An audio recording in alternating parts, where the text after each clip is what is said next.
spent my whole life being the perfect wife, until the day my husband died and used his last breath to whisper another woman's name, my cousin's. At his funeral she appeared with his secret will, his love letters, and stole everything from me. Broken and betrayed, I was struck by a speeding truck, only to open my eyes again decades earlier back in my youth. This time I won't chase the man who ruined me. This time I'll choose differently, and make the world regret underestimating me. The rhythmic beeping of the monitor filled the hospital room like the ticking of a clock that only counted down. Beep, beep, beep. Each sound was both a reassurance that he was still here and a reminder that he was leaving me second by second. Victor Hale lay pale against the stiff white sheets, his handsome face drawn and unfamiliar. Once, his shoulders had carried me across rivers when we were young. His voice had soothed my fears in the long dark nights of our early marriage. Now those same shoulders were brittle, sunken, the voice reduced to a whisper I strained to catch. I reached out and tucked the blanket around him, smoothing it in gentle strokes. My hands trembled despite my will to remain calm. I had promised myself I would not cry. Not here. Not while he could see me. For years I had been the perfect wife. Supportive, attentive, never allowing the world to see anything but dignity in me. Even now, when my heart was breaking, I forced a steady smile. "Victor," I murmured, leaning close to his ear. "It's Clara. I'm here with you." His eyelids fluttered, lashes casting faint shadows across his hollowed cheeks. I squeezed his hand. The warmth was still there, though faint, like an ember buried under too much ash. I pressed his fingers to my lips, tasting salt I wasn't sure came from me or from him. The nurse had told me he wouldn't last the night. I had nodded politely, the way one does when hearing a forecast that cannot be changed. But inside, I clung desperately to the thought that if I kept calling his name, if I kept being present, if I kept loving, he would hear me, he would remember me, he would know me. And then, a miracle. His eyes opened, dark irises focusing, pulling light into themselves like a man surfacing from deep water. My chest ached with relief. Finally he would see me, his wife, the woman who had given him everything. His lips parted. I bent closer, straining to catch his words. "Iris," he whispered, voice rasping with affection so deep it broke something inside me. "In the next life, you have to wait for me." I froze. The world, the hum of machines, the faint antiseptic smell, the fluorescent lights, all turned foreign. Iris. He had not spoken my name. Not Clara. Not his wife. He had called out for her. My cousin Iris Ward. 1,000 memories crashed into me at once. Iris, with her bright eyes and coy laugh, always standing just a little too close to him. The way his gaze sometimes lingered on her in family gatherings, too long to be casual. The way he remembered her birthday every year but sometimes forgot mine. I had told myself it was nothing. That she was my cousin, my sister-in-law, practically family. That Victor was just polite. But here at the edge of his life, where only truth could matter, it was her name that left his lips. Not mine. My mouth opened but my voice faltered. "Clara," I said at last, choking on my own name. "Victor, it's me. Clara." But his eyes were no longer focused on me. They were fixed on some vision beyond, softened with tenderness I had begged for, yearned for, starved for. Tenderness he had reserved for another woman all these years. The monitor flattened into one long tone. The nurse rushed in. I stayed frozen, holding his lifeless hand, my ears ringing. He died smiling with Iris's name on his lips. I sat in silence as the nurse covered his face with a sheet. My face betrayed nothing. My grief, my horror, my humiliation, all buried beneath the mask I had trained myself to wear. The day of the funeral smelled of lilies, a scent I had always hated but endured because Victor once told me he liked them. I never told him I was allergic. He never noticed, not even when my eyes watered each spring. I stood in black beside the casket, nodding at every condolence. He was a good man. "You were so devoted. Clara, you'll be all right." Their words buzzed around me, empty and far away. And then she appeared. Iris Ward, radiant even in morning black, her silk dress clinging perfectly, her face calm as if this funeral was hers to preside over. The crowd's whispers followed her like a veil. She waited until the others dispersed, then walked toward me. Her heels clicked against the marble floor. She looked at me with pity that wasn't pity at all. It was triumph. "You must be exhausted, cousin," she said softly, tilting her head. All those years of taking care of him. I stared. My throat felt raw. She reached into her bag and drew out a thick legal envelope. My stomach dropped even before she spoke. Victor wanted to make sure the people he loved most were taken care of. Her lips curved into a small smile. He updated his will last year. My hand shook as I took the paper. My name wasn't there. Everything, the house, the accounts, his properties, all signed away to Iris Ward. No, I whispered. This isn't. She interrupted, her voice as smooth as velvet. Oh, but it is. He left you a small stipend, of course. He wasn't cruel. But the rest, he entrusted to me. From her purse, she produced a stack of letters bound with a red ribbon, edges yellowed with age. She dropped them into my hands. 53 letters, she said. One every year since the day he married you. I looked down. The top one began, My dearest Iris. My knees weakened. My whole life, every sacrifice, every gesture, every smile I forced had been a lie. I had been his shadow while Iris had been his light. Iris leaned close, her perfume sharp. You were his arrangement. I was his love. The words sliced cleanly, leaving me hollow. I stumbled out of the funeral, numb, the letters slipping from my hands into the gutter. The city was loud and indifferent. Cars passed, people hurried, none of them knowing the world had ended. I walked with no direction, replaying his last smile, his last word. Iris. Always Iris. I didn't hear the truck until the horn blared. I turned. The headlights bore down on me, too close, too fast. For a frozen instant I saw the driver's horrified face, saw the glint of my wedding band in the light. Pain exploded, then vanished into numbness. I tasted iron, saw red smear across black asphalt. My body twisted, dragged beneath. Somewhere a scream. Clara. The sound grew distant, muffled, until it was no more than an echo inside me. Darkness pressed close. And then strangely light. Not the cold fluorescent light of the hospital. Not the headlights. But sunlight, warm and pure, burning against my closed lids. I gasped. The air tasted different, raw and sharp like mountain wind. Comrades, assemble. Youth celebration begins, a voice shouted. I opened my eyes. Around me stretched a courtyard, red banners fluttering, young faces laughing in faded blue uniforms. My hands were small again, unwrinkled, unscarred. I was back. Back decades earlier at the commune. And standing at the center of the yard was Victor Hale. Young, proud, handsome, eyes already filled with arrogance. But this time when he looked at me I felt nothing. The sunlight stabbed at my eyes, too bright, too raw. I blinked against it, my breath catching. For one disoriented moment I thought I was dreaming, that my mind, unwilling to face the truth of Victor's betrayal, had retreated into some imagined memory. But the smell was real. Earth, damp straw, the faint sweetness of steamed buns fresh from the pot. The noise was real too. Laughter, clapping, the uneven crackle of a loudspeaker announcing the start of the youth celebration. I looked down at my hands. They were small again. Smooth, unlined, not the hands of a woman who had lived through decades of marriage, betrayal, and loss. They were the hands of the girl I once had been, reckless, spoiled, brash. I pressed my palm against my chest, against the frantic rhythm of my heart. Alive. Young. Back at the beginning. The courtyard stretched around me just as I remembered. Villagers gathered in neat rows, red banners strung across the walls of the commune, paper slogans fluttering. A gramophone sputtered with a marching tune, slightly out of tune but triumphant. Girls in faded blue cotton dresses whispered and giggled, while the boys jostled one another, loud and careless in their youth. And there he was. Victor Hale. Younger than I had seen him in decades, yet already possessing that air of destined greatness. His hair was thick and glossy, his features sharp, his white shirt rolled neatly at the cuffs.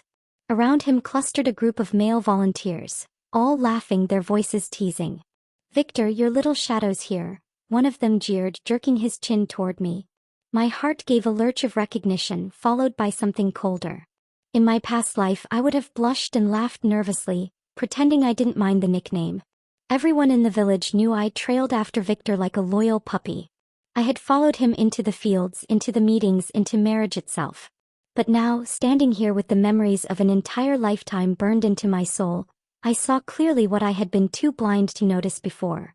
The disdain in his eyes. The way his lips curved not with affection but with arrogance. How had I missed it? How had I mistaken contempt for courtship? Clara, he said at last, his tone sharp, clipped. He didn't even look at me, only flicked a brief glance that dismissed me as one might dismiss a child. The words I might once have said, the eager greetings, the desperate attempts to please him, died on my tongue. I turned instead, my gaze searching the crowd until it found a figure at the farthest edge. Ethan Cross. Thin, quiet, apart. His shirt was patched, his trousers too short at the ankle. He sat on a low stool, head bent, as though he could make himself invisible. I remembered the whispers. He'd been sent down from the city after some trouble, though no one ever said what. Because of it, he was isolated, treated like a stain that wouldn't wash out. In my past life, I had barely spared him a glance. He had been a shadow in my memory, a boy who vanished one day when county officials came to take him away. I never knew what became of him. But I remembered something else, faint and fragmented. The feel of a broad back beneath me, the smell of crushed herbs, the steady steps of someone carrying me down a mountain when I had thought I would die. It hadn't been Victor. It had been Ethan. The steamed bun in my hand was still warm, the dough soft under my fingers. In my past life, I had always saved it for Victor, pressing it into his hands like an offering. Today I took a deep breath, squared my shoulders and walked toward Ethan instead. Gasps followed me. Whispers rose like wind through reeds. Is she mad? She's going to shame her father. That boy. The troublemaker. I ignored them. My steps felt heavier with every word but also steadier. When I reached him, I bent and placed the bun into his chipped enamel bowl. Eat, I said quietly. Ethan froze. His head lifted slowly, dark eyes meeting mine for the first time. They were not the eyes of a coward or an outcast. They were deep, guarded, wary. He searched my face as though trying to decipher a puzzle, as though waiting for the trick or the cruelty he had learned to expect from others. After a long silence, he whispered, voice stiff, awkward, "Thank you." That single word, so simple, carried a weight I had not been prepared for. Gratitude, yes, but also shock. As if no one had ever spoken to him with kindness. Before I could reply, a hand closed hard around my wrist. Victor. His grip was iron, his eyes cold with restrained fury. Natalie. He stopped himself, jaw tightening. Clara. What game are you playing now? I turned to him, calm, my voice sharp as steel. I'm giving someone a bun. What else do you think I'm doing? The astonishment in his eyes was almost satisfying. He had never seen me like this. Never seen me answer without deference, without longing. His tone hardened. If it's truly your choice, I won't interfere. But do you even know what you're doing? He curled his lips into a smug smile, certain of my devotion, certain this was just a childish tantrum. I laughed softly, though it cut like glass in my throat. Of course I know. The real question, Victor, is, do you know what you want? His smile faltered. Just for an instant, uncertainty cracked his polished mask. And then, Victor, a soft voice called. Iris Ward. She came running over, her long braids swinging behind her, cheeks flushed prettily. She slipped her hand onto his sleeve, eyes shining with concern. Don't be angry. My cousin just has a childish temper. Please don't take it to heart. I looked at her, her gentle, practiced smile, her body angled just enough to draw attention, her words that seemed to defend me but in truth belittled me. Victor turned to her and, in an instant, his expression transformed. The cold arrogance vanished, replaced by a warm, gentlemanly smile that had once deceived me. Let's go eat, he said, placing his hand over hers. She's not worth the trouble. They walked away together, their harmony seamless, as though they had rehearsed this dance 1,000 times. The laughter of the volunteers carried after them. My throat burned, but no tears fell. Not this time. I turned back to Ethan. His expression hadn't changed much, but there was something new in his gaze. A flicker of curiosity, perhaps even respect. He lowered his head again, breaking the moment, but I saw it. For the first time in my life, I had chosen differently. When I returned home, the main hall was heavy with the smell of pipe smoke.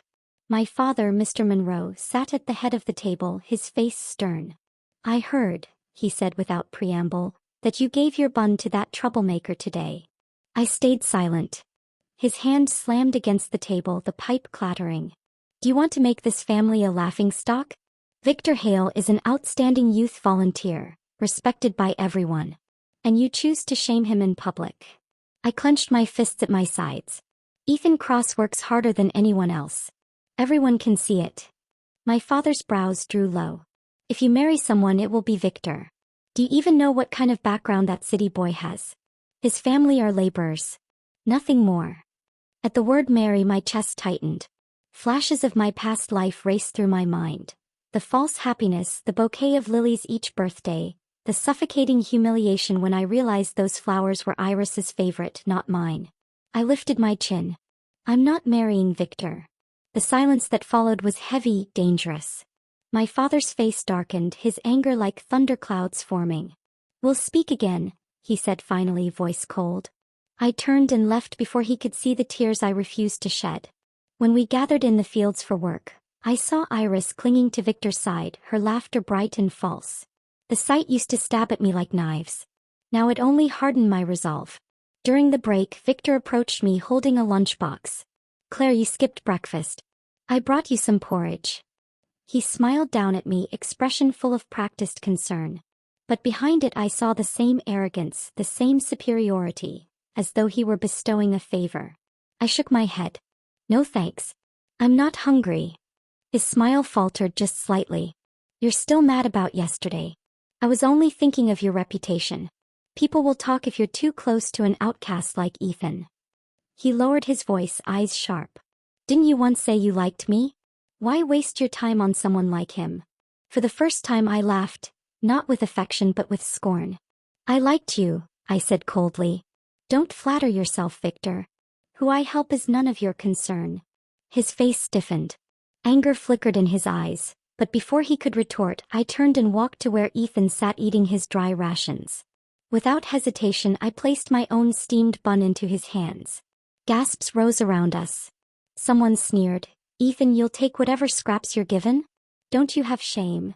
I turned on them, my glare sharp enough to silence. I can give my food to whoever I want. What business is it of yours? Ethan's cheeks flushed crimson. For a heartbeat he looked like he wanted to refuse. Then catching my look he understood. Slowly, deliberately he took a bite. And as he did I turned back toward Victor. His face was thunderous, the lunchbox clutched tightly in his hands. He spun on his heel and stormed away. Iris, flustered, ran after him. I watched them go, my heart burning, not with humiliation but with grim satisfaction. This was only the beginning. The gossip began before the sun was even up. When I stepped out into the courtyard the next morning, women drawing water from the well lowered their voices, but not enough for me not to hear. She gave her bun to the outcast. Shameless. Thinks she's clever. What a waste. Victor Hale could have married her. And now look. The words pricked at me like thorns, but I didn't flinch. Let them talk. In my past life I had wasted decades trying to control the tongues of others, trying to make myself respectable in their eyes. And where had it gotten me? An empty bed, a husband who died whispering another woman's name, and Iris Ward laughing in my face.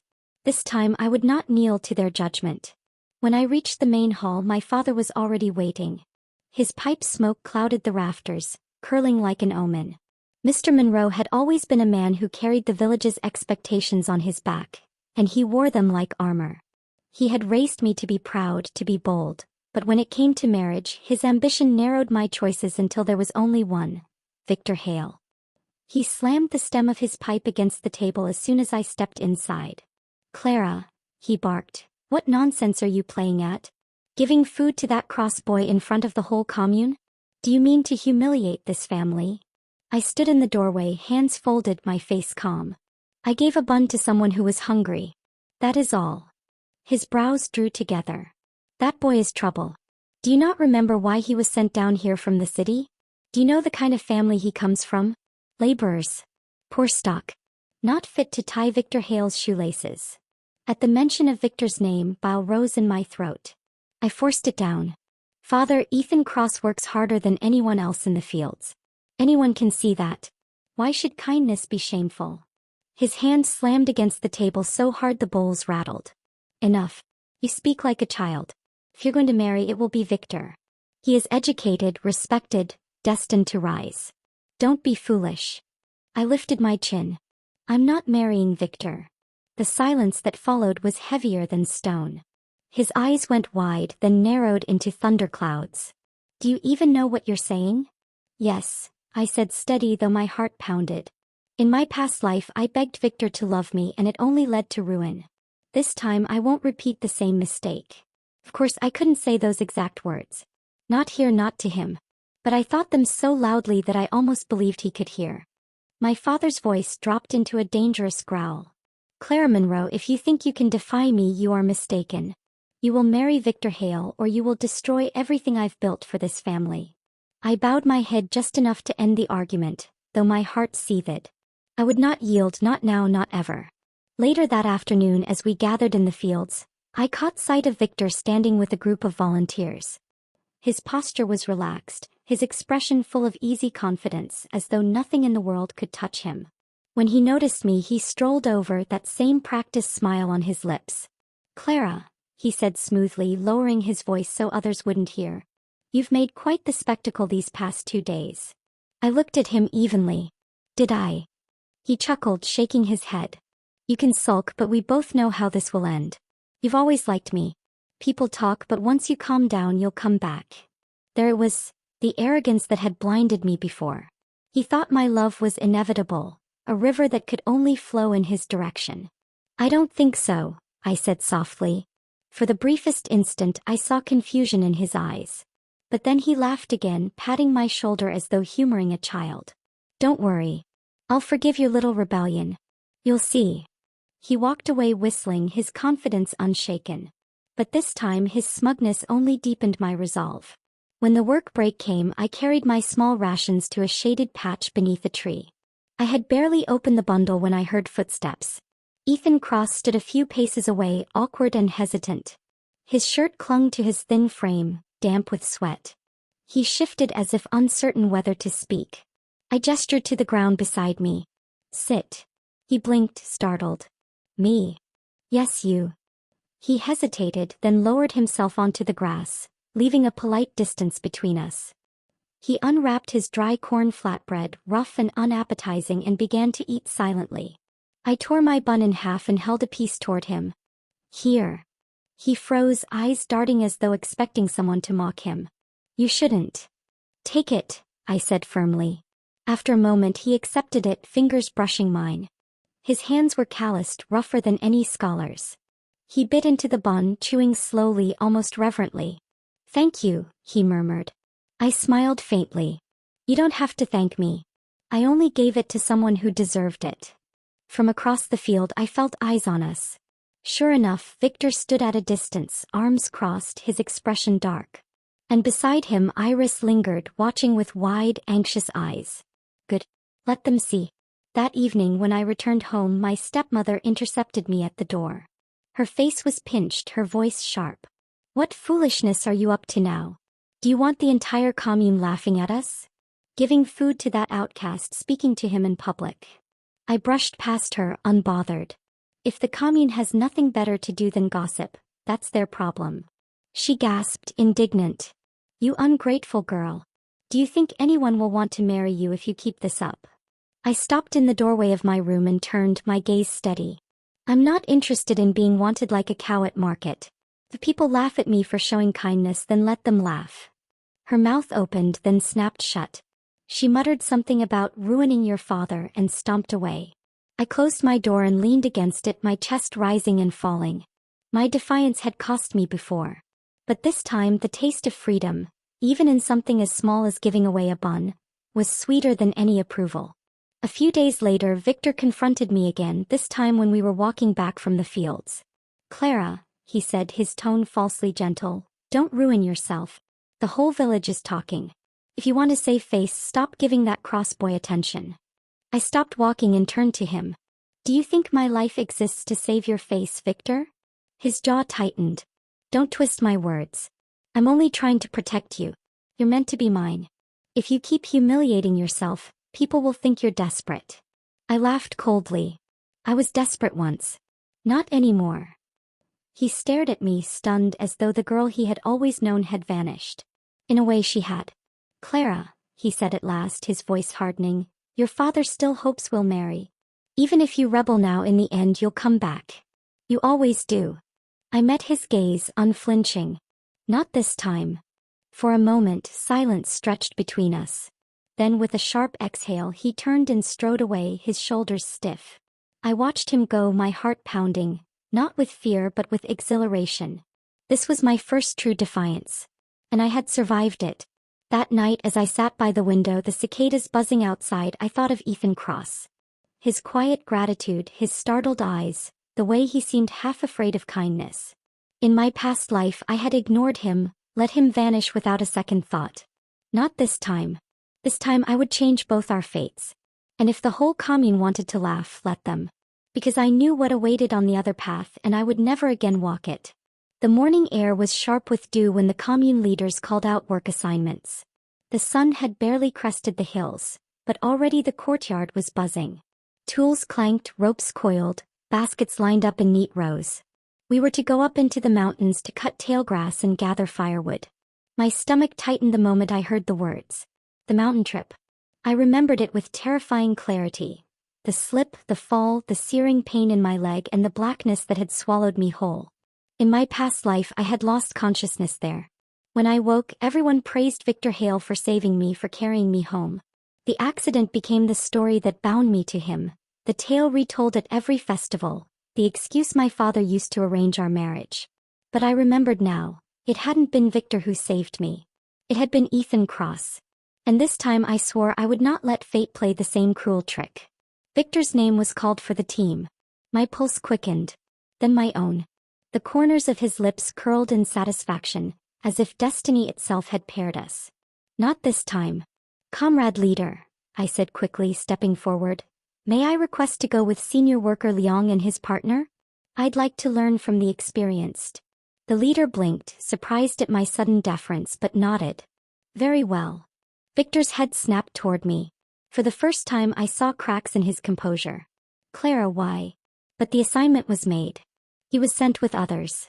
I caught the flicker of annoyance in his eyes before he masked it with a smile, as though he still believed my rebellion was temporary. We set off.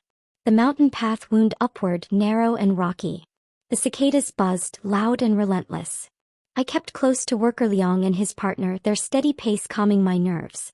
Ethan walked further ahead, carrying a rope and a hatchet, his shoulders bent but strong. Victor, a few rows behind, kept his gaze fixed on me. I felt it like a weight pressing between my shoulder blades. He was waiting for me to falter, waiting for the moment to step in and reclaim the stage. By midday the air grew heavy. Clouds gathered. The slope steepened. We reached a ridge littered with loose stones. Careful here, worker Liang warned. Step where it's firm. The tailgrass grows thick just beyond. I nodded, moving cautiously. My boots scraped against the rocks. My pulse thundered. This was the place. I knew it, down to the angle of the slope, the way the path bent, the smell of damp moss. My body remembered the fall even before it happened. Came quick, too quick. My foot slipped on a patch of loose gravel. I lurched sideways, clutching at nothing. My leg smashed against the rocks, white-hot pain exploding through me.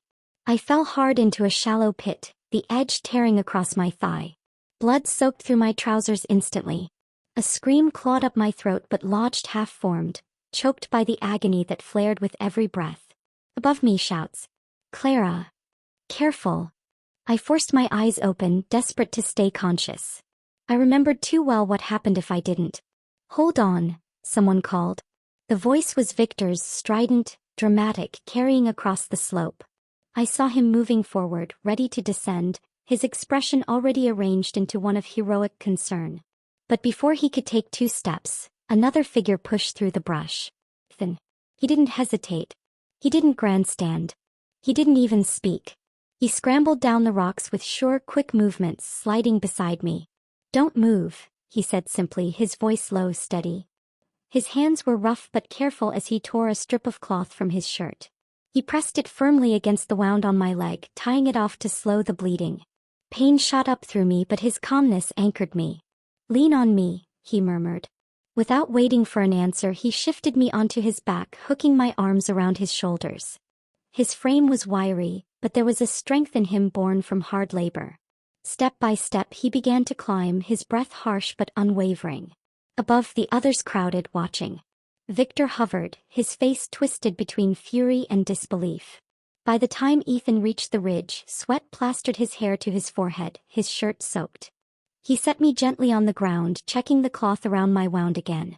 I looked up at him, tears pricking my eyes, not just from pain but from recognition. It was always you. Victor stepped forward immediately, his voice loud enough for everyone to hear. Claire, thank goodness. We were so worried.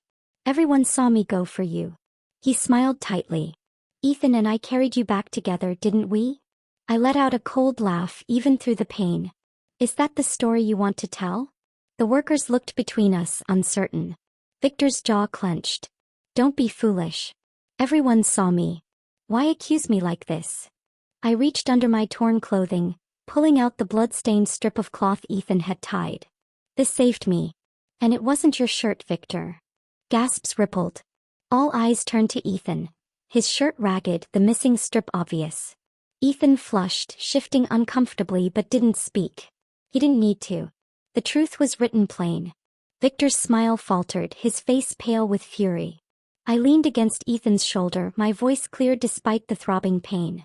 Victor Hale, stop claiming another man's courage as your own. The one who saved me was Ethan Cross. Silence fell. The mountains seemed to hold their breath. Victor opened his mouth, then closed it, his pride crumbling under the weight of so many witnesses. I turned to Ethan, my decision burning bright in my chest.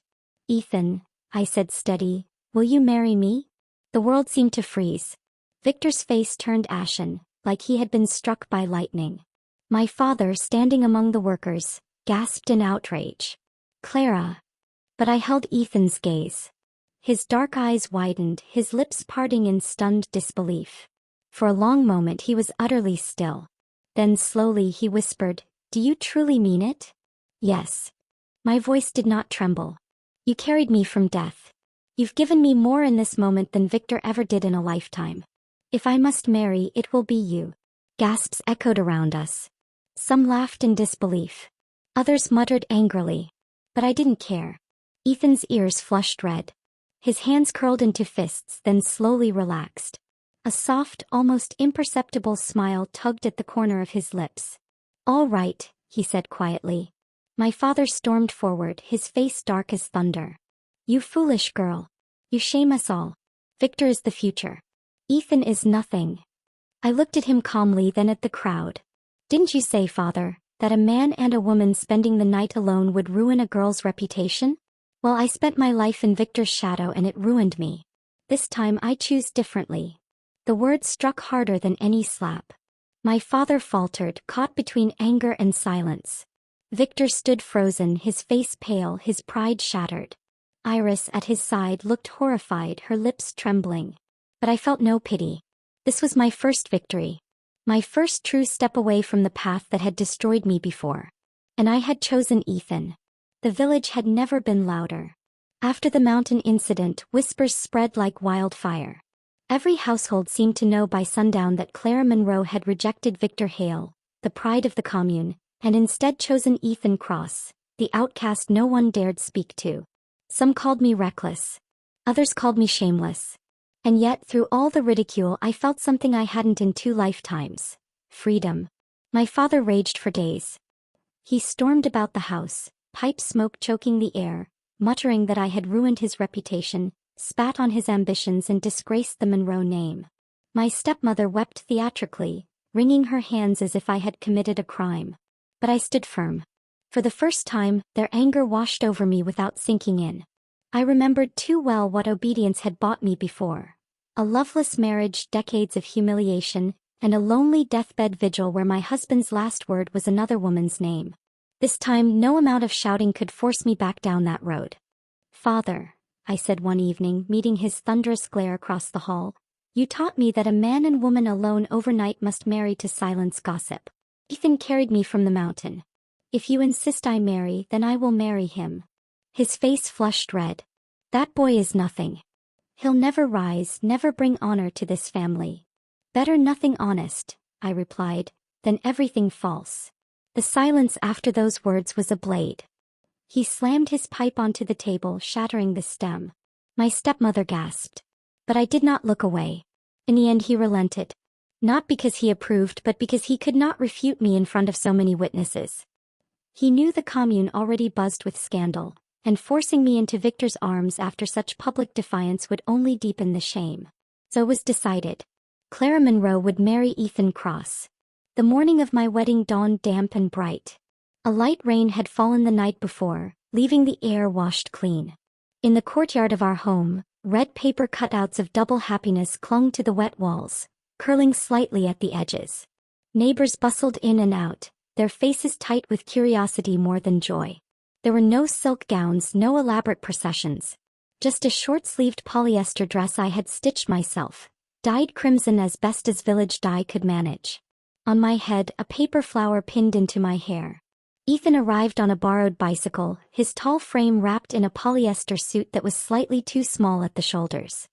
He had polished his shoes until they shone, though the leather was cracked. His face was solemn, but his ears burned red with embarrassment and pride. When he stepped into the courtyard, the crowd went silent. Some sneered. Others whispered. But my eyes caught his, and in that single look the noise fell away. He crossed the yard, set down the bicycle and bent stiffly in greeting. "Clara," he said simply. His voice was quiet but steady. I smiled. "Ethan." We exchanged vows before the commune leader, who muttered through the words as though ashamed to preside over such a union. When he declared us husband and wife, the applause was scattered, half-hearted. But in my chest warmth bloomed. The vows were humble but they were real. The wedding feast was meager. 8 immortals' tables set with mismatched bowls and chopsticks. A few platters of pork and cabbage, stir-fried greens, a thin broth. Smoke from the outdoor stove clung to everyone's hair and clothes. And yet, as neighbors ate and gossiped, I caught the glances of a few young girls in the corner. They whispered, eyes shining as though they saw in me something daring, something different. Perhaps I was a fool, but at least I was a fool who chose her own path. When the meal ended and the guests departed, Ethan lingered awkwardly at the edge of the courtyard. He fiddled with something in his pocket before approaching me. I have something for you," he murmured, pulling out a small wooden box, palm-sized, worn smooth at the corners. I blinked. "What is it?" He thrust it toward me, ears crimson. "My mother sent it. She wanted you to have it." I opened the lid carefully.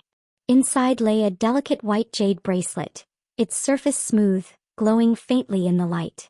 The quality was remarkable, far beyond what I had expected from Ethan's modest family. I lifted it with trembling hands. This is priceless." Ethan shook his head, looking almost ashamed.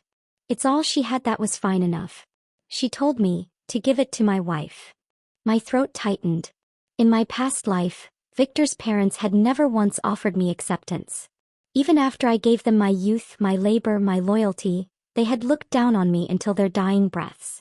And here was Ethan's mother, a woman I had never met, sending me her most precious possession, entrusting me with it as though I were already family. I slid the bracelet onto my wrist. It was cool, then warm, as if it had waited all these years to find me. I reached for Ethan's hand. His skin was rough, calloused from labor, but steady. "I don't feel like I'm settling," I whispered. His eyes widened, dark and luminous. Slowly, hesitantly, he smiled. It was a small smile, shy and unpolished, but it was real. That evening, when the last of the neighbors had gone, we retired to the small mud brick house my father had reluctantly provided. Inside, the furniture was sparse. A rough-hewn table, 2 stools, a wooden bed with thin blankets. Red paper decorations fluttered in the draught, lit by the wavering glow of 2 red candles. Ethan sat on the edge of the bed, stiff, hands gripping his knees. I sat beside him, heart pounding with an unfamiliar nervousness. We had vowed to each other in front of the commune, but here in this quiet, the weight of marriage truly settled. "Clara," he said suddenly, voice low, "why did you choose me?" I turned to him, surprised by the rawness in his tone. "Because you saved me," I said softly. "Not just from the mountain. From a fate worse than death."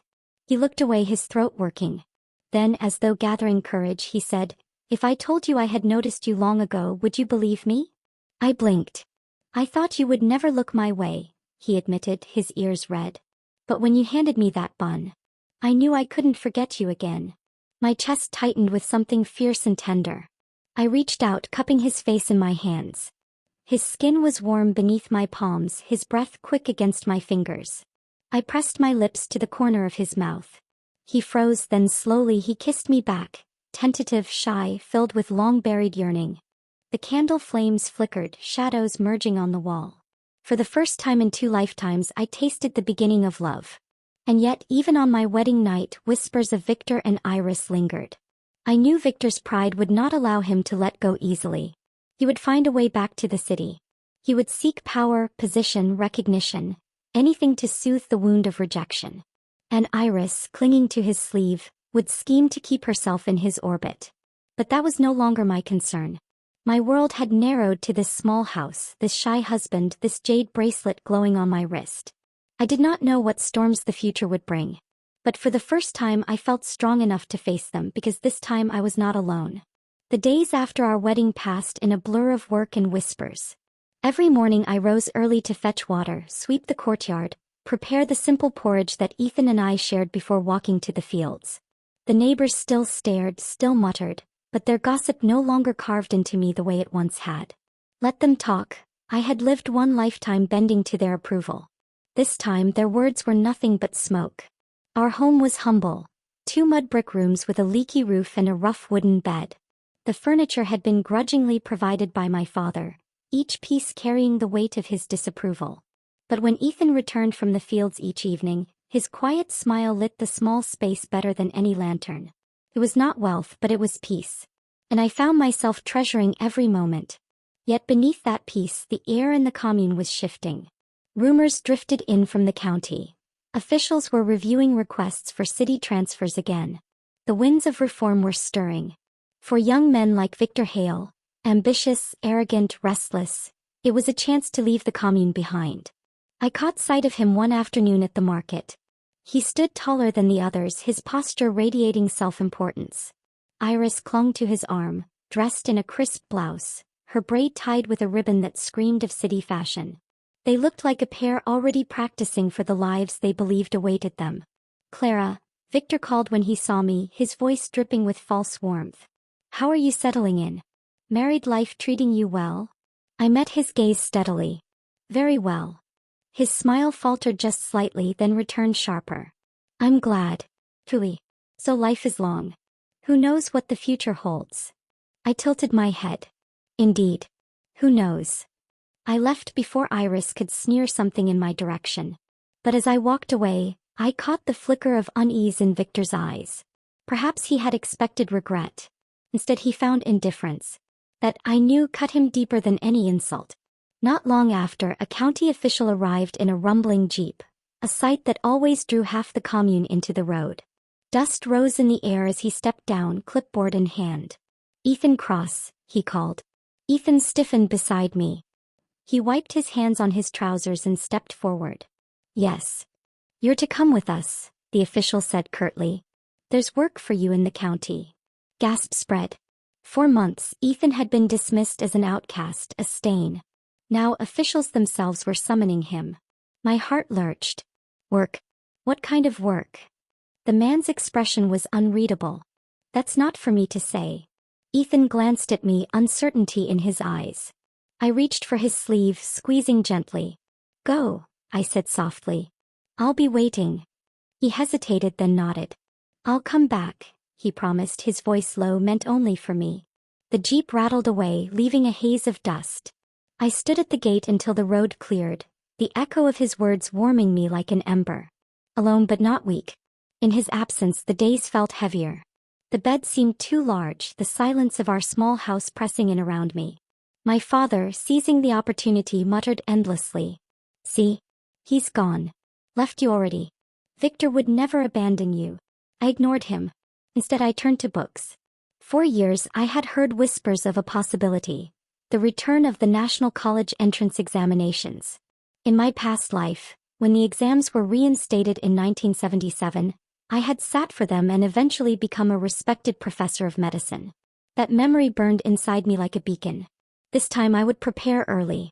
I borrowed tattered textbooks from the commune school, their covers frayed, their pages yellowing. Each night after finishing my chores, I lit a small oil lamp and read until my eyes blurred. Equations, essays, diagrams of human anatomy. The words swam before me, familiar and comforting. Neighbors laughed. Look at her. Pretending to be a scholar. She thinks reading will make her city folk? I didn't care. Their scorn only fueled me. Every formula I solved, every page I memorized, was a step closer to the future I had been denied before. 2 months passed. Then one afternoon as I walked back from the fields, a government-issued jeep pulled into the commune. The crowd gathered instantly. Out stepped Victor Hale, dressed in a crisp shirt, a leather belt cinching his waist. He looked transformed, polished, confident, every inch the city cadre. And beside him, Iris glowed in a white wool coat, her wrist flashing a brand new Shanghai wristwatch. They cut through the crowd like royalty, their smiles broad. When Victor saw me, his eyes narrowed just slightly. Then he stepped forward, his voice raised for all to hear. "Clara," he said smoothly, "I heard Ethan was taken by the disciplinary committee. It's been months with no word, hasn't it?" Murmurs rippled through the villagers. My father, standing nearby, frowned, clearly unsettled. I met Victor's gaze and smiled, calm and unshaken. "That's right, Director Hale. You've got connections now.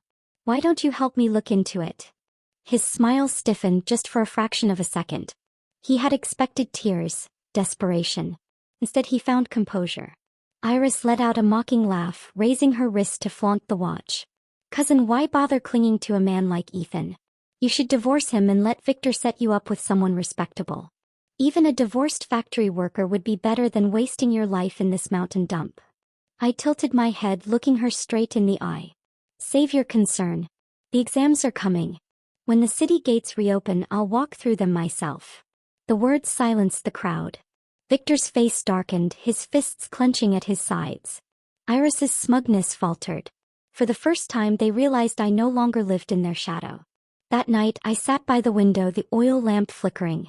The jade bracelet from Ethan's mother glowed faintly on my wrist, smooth and solid. I touched it lightly, whispering to the empty room, "Come back soon, Ethan.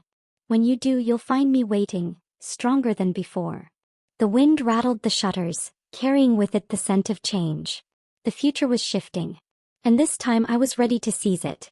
The winter of 1977 came sharp and cold, the fields frozen stiff, the skies gray and endless. But in every village, every county, there was a fire of anticipation. The National College entrance exam had returned after 11 long years. For me it was more than an exam. It was the key to rewriting my fate. Each night I studied by the flickering oil lamp until my eyes burned. My father mocked me. "A woman with books is like a chicken trying to fly." My stepmother sighed, predicting my failure. Neighbors laughed when they saw me reading in the fields, shaking their heads as if pitying a fool. But I kept going. I had lived this before and I knew what awaited me. This time I was prepared. The morning of the test, frost coated the ground, crunching underfoot as I walked to the commune schoolhouse that had been converted into an exam hall. Dozens of young men and women gathered, their breath fogging in the cold. Some trembled with nerves. Others stared at me openly, whispering behind their hands, "Isn't that Claire Monroe? The one who married the outcast? She's dreaming if she thinks she can pass." I ignored them. I had endured worse whispers. When the proctor handed out the exam papers, my hands steadied. The inked characters blurred for only a moment before they sharpened into clarity. Math problems I had solved in the quiet of my room, essay prompts I had rehearsed aloud, passages I had read until I could recite them backward. They were all here, waiting. My brush flew across the page. Hours passed like minutes. When I finished the final question, I leaned back, letting out a long breath. Through the window I saw the last leaf fall from a bare poplar tree. It landed softly in the frost, the cycle of one life ending as another began. I knew then I had done it. Weeks later, the loudspeaker in the commune crackled to life. Announcement from the County Education Bureau. Comrade Clara Monroe of Schelling Commune has ranked first in the county with a total score of 334. The villagers erupted. Gasps, murmurs, disbelief. My father, standing in the courtyard, clutched his chest and laughed like a man years younger. My stepmother gawked, her mouth opening and closing without words. But I felt calm. I had known this moment was coming. In another life I had tasted it. Now tasting it again I felt only quiet satisfaction. The county summoned me to Linjin Road to receive my official admission notice.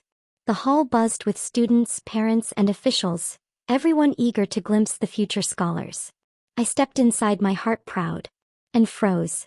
Victor Hale and Iris Ward stood near the front, their eyes sharp with hostility. Top of the county? Victor sneered loudly so all could hear. Her. Impossible. Iris held up a crumpled piece of paper. We have proof. A witness said she kept looking down during the exam.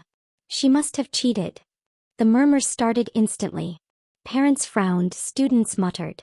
Even the admissions director hesitated, his gaze turning skeptical.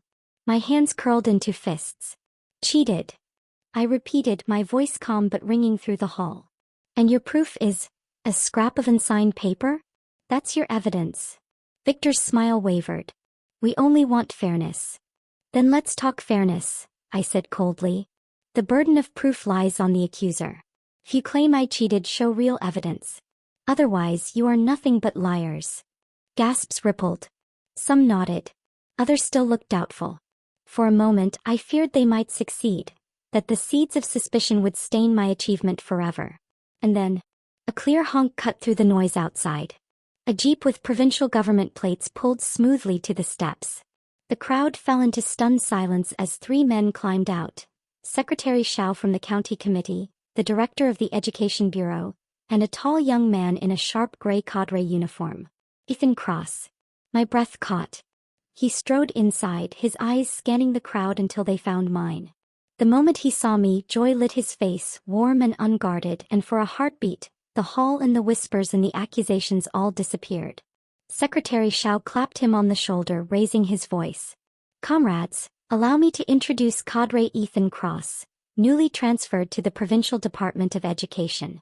He is here to personally deliver the commendation for top scorers on this year's exams. Gasps rippled louder than before.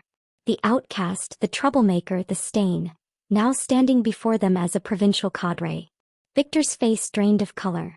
Iris swayed, clutching his arm, her wristwatch flashing like a desperate plea. Secretary Zhao's eyes swept the hall, stern. Clara Monroe's papers have been thoroughly reviewed. The technical team confirmed their authenticity. There is no evidence of misconduct or cheating whatsoever. Those who spread false rumors will be disciplined. Iris's knees buckled. She collapsed onto a bench. Victor's neck strained red, but he had no words. The hall erupted in cheers. Parents clapped, students murmured admiration. I stood straighter, my heart steady. I had fought for this moment, and I had won. As we left the hall, Ethan walked beside me. For once, his composure cracked. He reached for my hand, gripping it tightly as if to reassure himself I was real. Clara, he murmured, voice low, you did it. I smiled at him, my throat tight. We did it.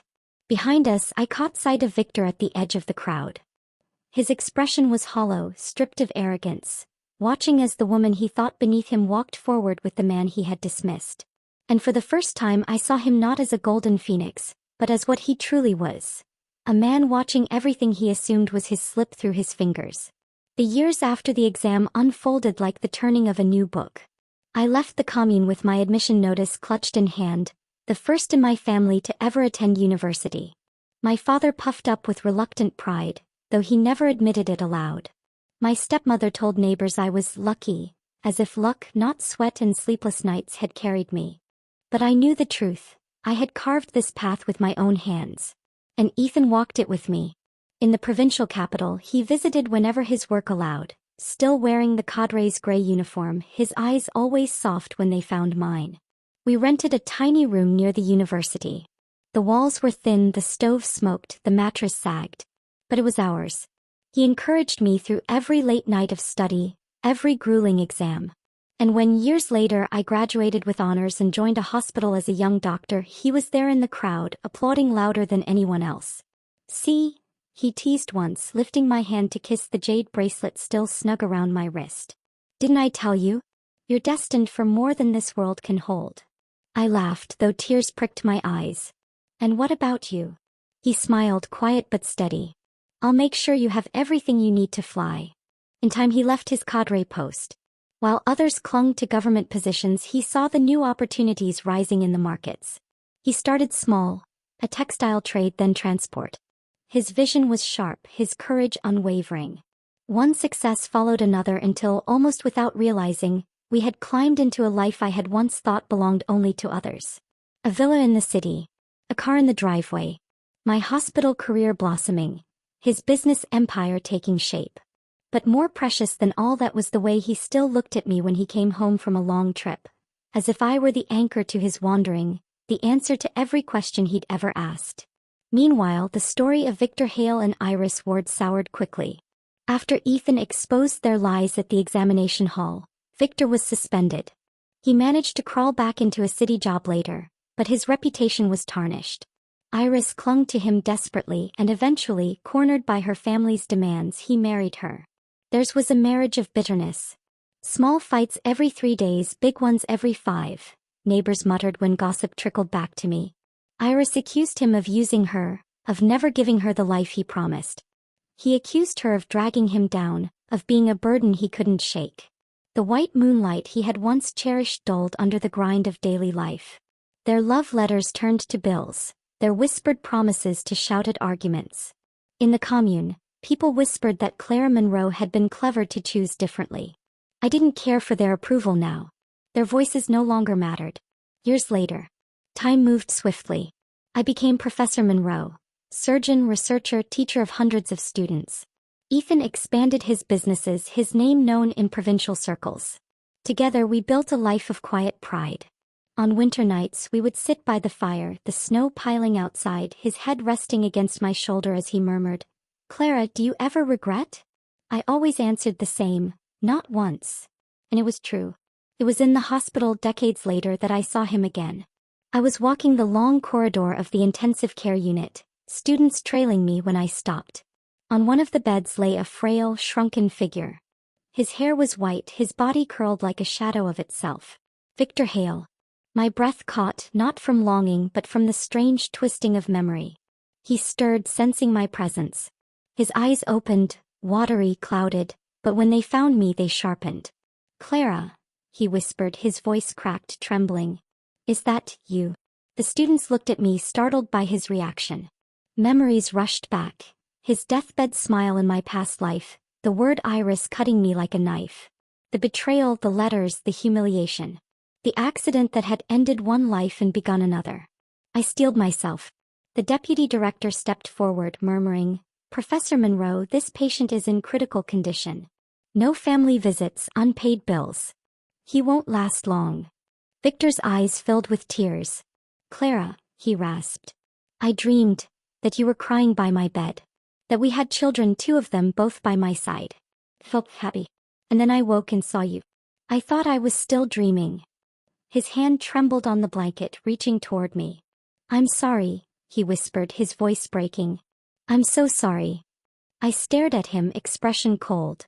"I'm afraid you've mistaken me for someone else," I said evenly, turning to my students. "Let's continue." I walked away without a backward glance. Behind me, his sobs echoed faintly through the sterile hall. The end.